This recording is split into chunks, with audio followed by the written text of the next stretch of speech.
I did it. Okay. So, part C, it says another student states that they only needed a 5 Newton force to get the 5 kilogram mass moving. Does this agree with the observation in part A? So, what do you think, Nakira? No, Nakira says no. Anybody else? Yes.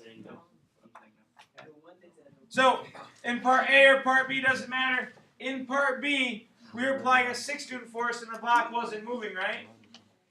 So, if this student is applying a 5 Newton force and the block is moving, either one, they're lying. Or they're on a different plane. They could be on a different plane where gravity is different, making our normal force different, right? Or they could also be on a different ground, different surface, right? Yeah. Instead of being on the carpet, maybe they're working on the table. Okay. Maybe they're working on ice. Okay? Because different surfaces have different coefficients. Those mu's that you're finding, those are different coefficients based on the surface. Okay? If you're on the carpet, there's one coefficient of friction. If you're on the table, there's another one. It all depends on how rough the surface is. So does C make sense? Okay. So let's try part D. Now part D says, still trying to get the block to move, you keep applying a force using the spring scale.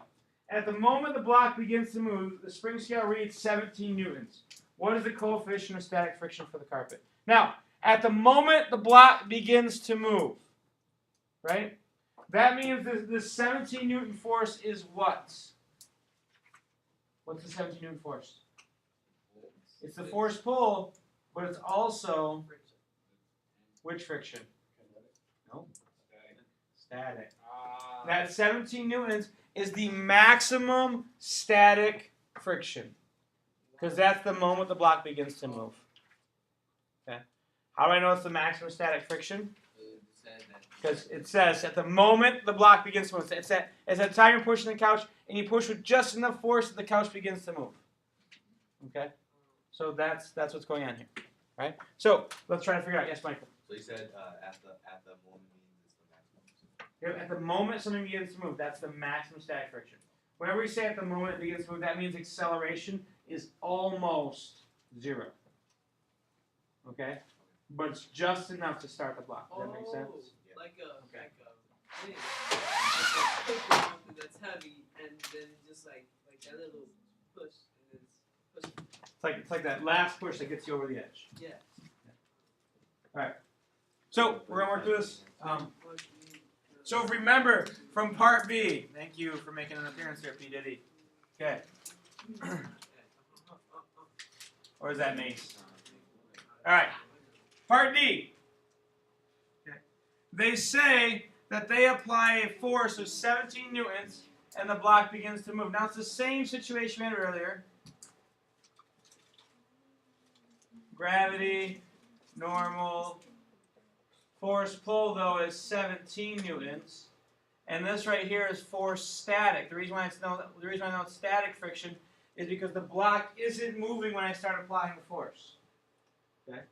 If they say it's the moment as the block begins to move, then we know the acceleration is approximately what? It's just barely moving. What's our acceleration? 0. So acceleration is approximately 0 meters per second squared. Just barely moving. Right? Does that make sense? Yeah. Who used 1 when they tried this on their own? Did they use 1? No? Okay, good. All right. So we know F net equals MA, right? Newton's second law.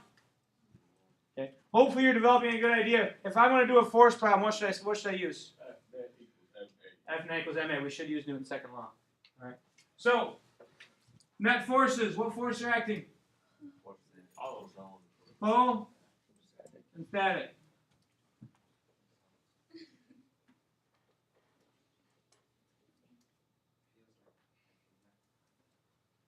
Equals 5 times 0. Sergio.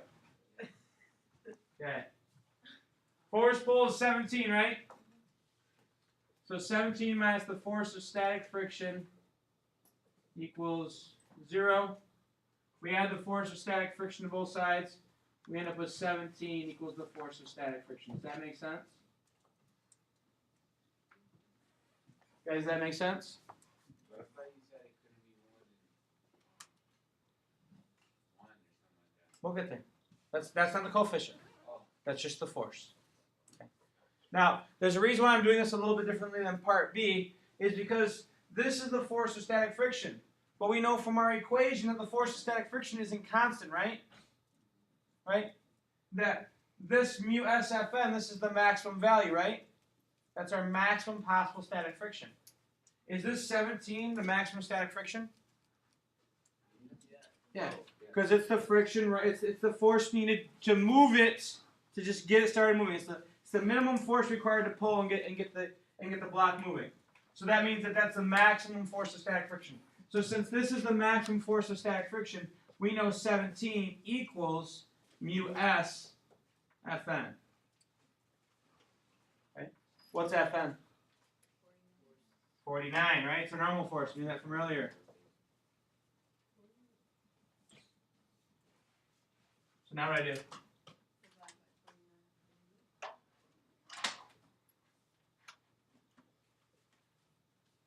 17 divided by 49. 3, 4, 7.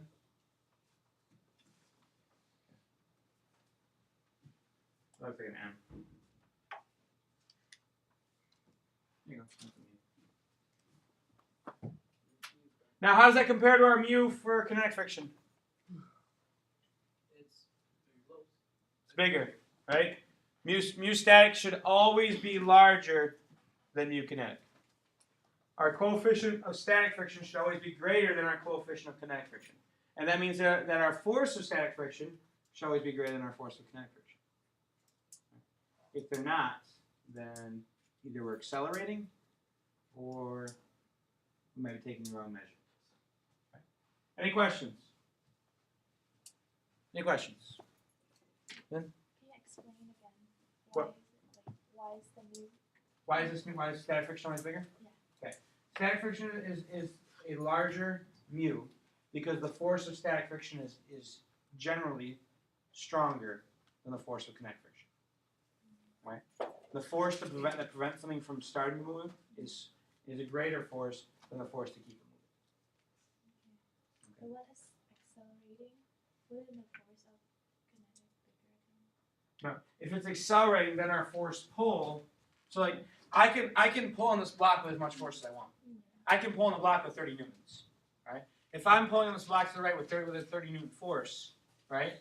Then my force pull is not going to be equal to my force of static friction or my force of kinetic friction. It'll be bigger. So my acceleration will be some number that's not 0. Okay, does that make sense? Okay. So if I'm trying to measure kinetic friction and I get a force that's bigger than 17 newtons, then that means my block is probably accelerating. Okay. All right, any other questions? Yeah. All right.